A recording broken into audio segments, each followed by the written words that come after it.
Welcome back to more Zone 400. MAP23, Tridactylum.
The good news is that this particular spot here appears relatively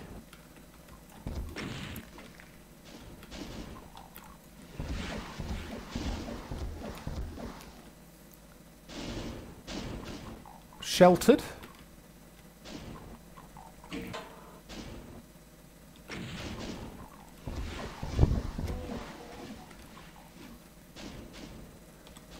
And we have now paid to that Revenant.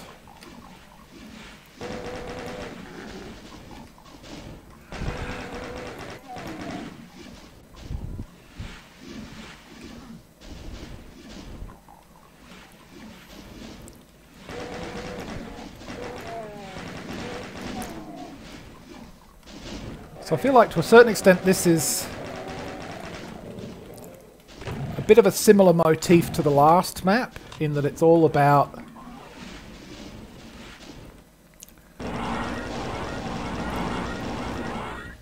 dealing with constant harassment fire.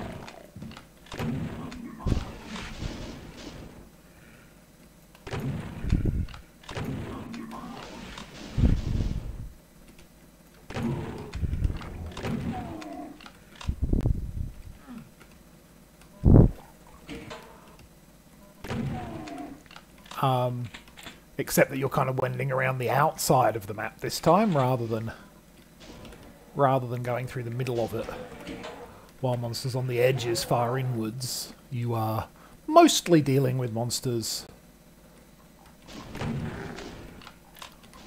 on the outer middle, with a few around the outer edges.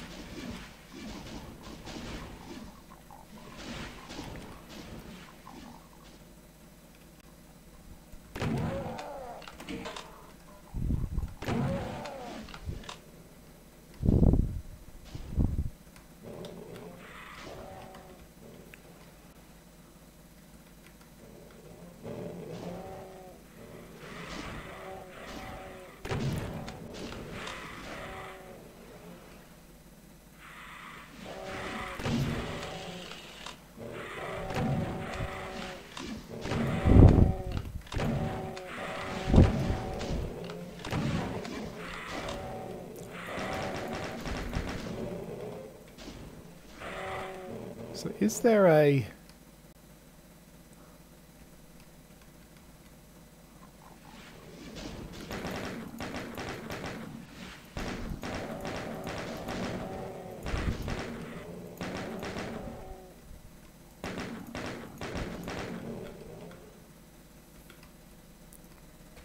The good news is there does not appear to be a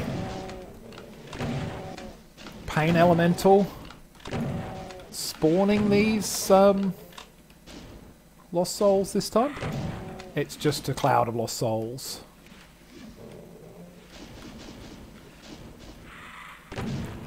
So I don't have to worry about just getting overwhelmed by an infinite wave of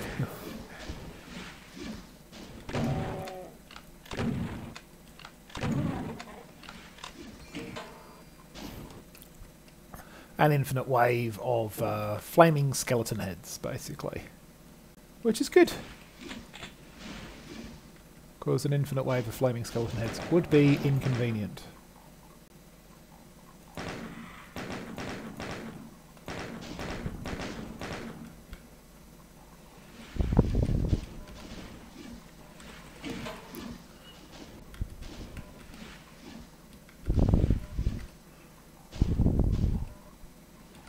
So that's a yellow door.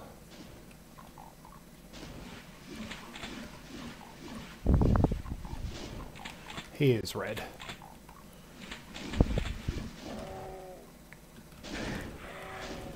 Here's me failing to dodge.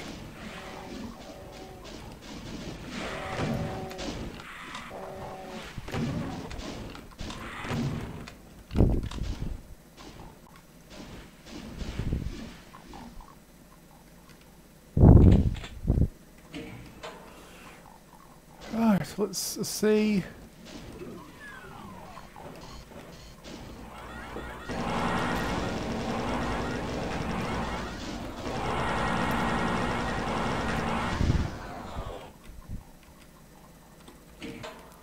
Okay, that was all relatively straightforward. We're going to get another big stair section here, aren't we?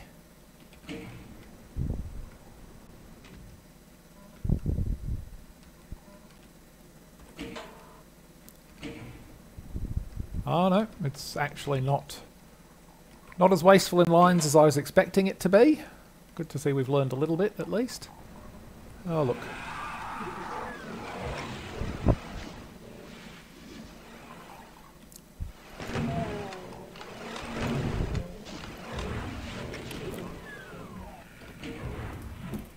See a map.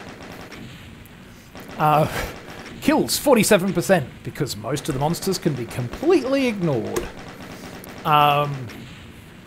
Obviously, probably should have grabbed the extra health that the Berserk would have represented, since I'm going into the next map with only 75% health instead of 100.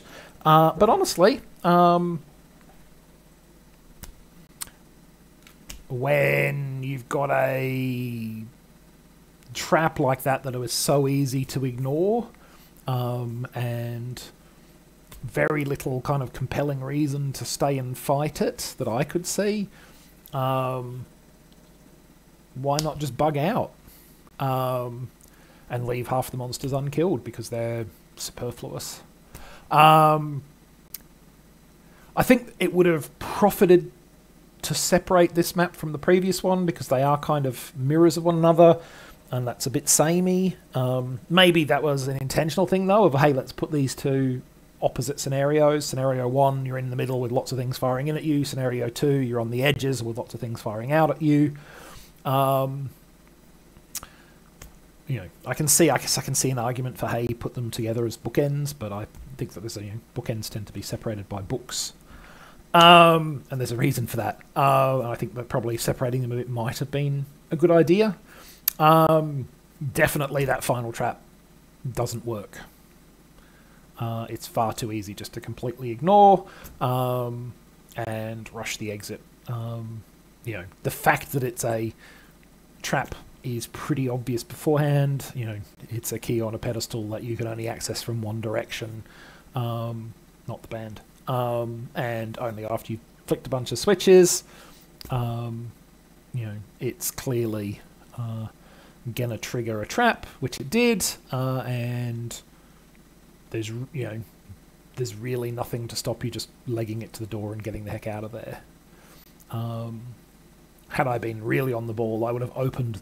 Mind you, actually, I was about to say I would have opened the door before I picked up the key, but to give Paul credit, it was a yellow door on the inside rather than a red, so you needed to pick up the key in order to open the door, which was probably supposed to slow you down, but it really doesn't. And you can get out of there without any trouble.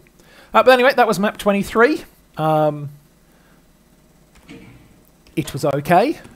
We are now going to do, not right now, but next will be map 24, Rhinella or Rhinella. Looks like it's going back to that same kind of visual motif as the Devonian map, map 32. It's a nice looking motif. I'm not wild about large amounts of mid-texture vines, because it does make it very hard to see. But looking forward to giving it a try tomorrow. Anyway, thanks for watching. Hope you enjoyed it. Catch you in the next one.